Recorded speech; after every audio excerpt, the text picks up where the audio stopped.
Okay, so you want to get right to the good stuff, right? Let's jump into Peter Thiel's 0 to 1 then. We've got excerpts from the book itself. Basically, we want to figure out the key insights on building something truly valuable and innovative. It's your shortcut to understanding some really powerful ideas. Yeah, Thiel definitely knows what he's talking about. Yeah. Co-founder of PayPal, Mm-hmm. Palantir, and of course, early investor in Facebook.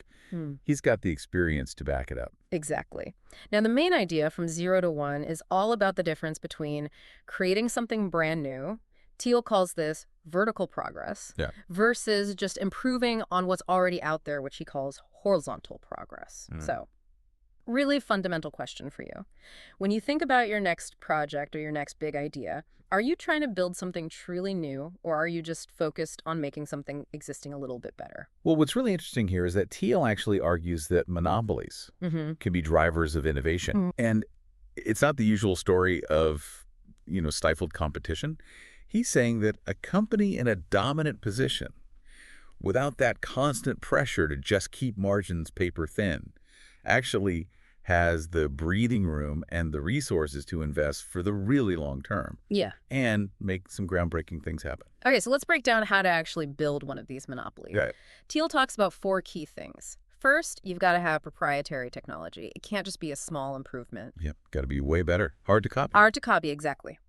Second, you need what's called network effects. That means the more people who use it, the more valuable it becomes for everybody. Like social media. Exactly, like social media. Perfect example.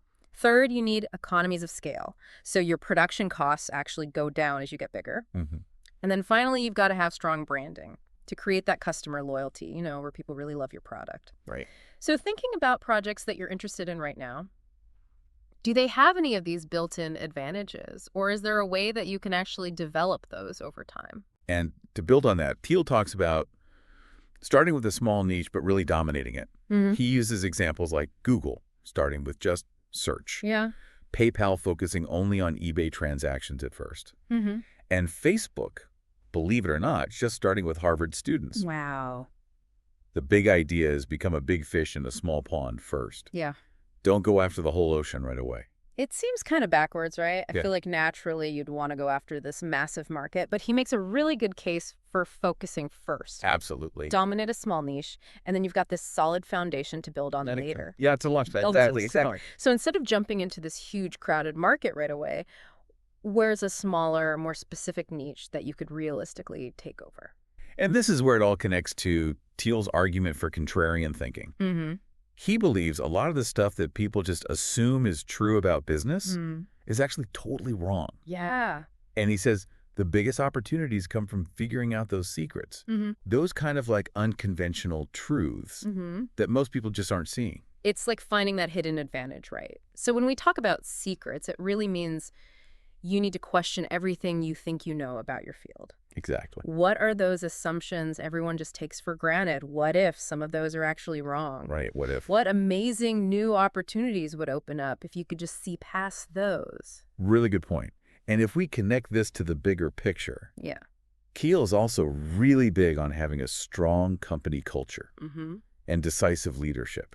He argues that you absolutely have to have a clear, compelling vision to get everyone on the same page. To get that buy-in right. Exactly. And he really favors teams that are deeply committed to that mission and strong leadership to make those tough decisions quickly and effectively. It's all about that alignment, isn't it? If Yeah. you're trying to go in a completely new direction, you need everybody on board. Everyone rowing in the same direction. Everybody rowing. Yeah, exactly. And you need to know where you're going. Exactly. So how important is that shared vision and that team unity in your own work?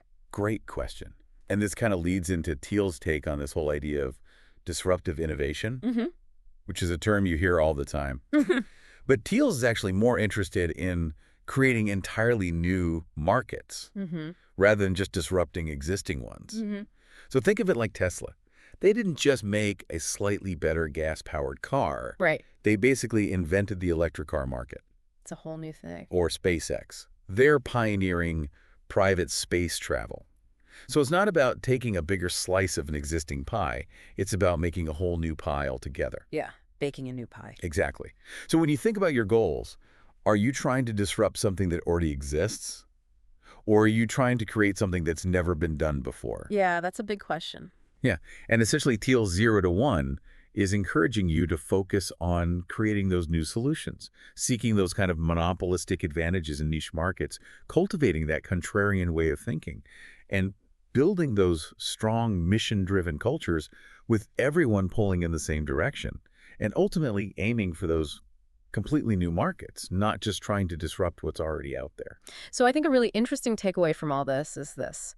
In a world where everyone seems to be focused on making things just a little bit better and expanding what already exists, Globally. globally, yeah. Yeah. What bold new thing Truly new. were you going to create?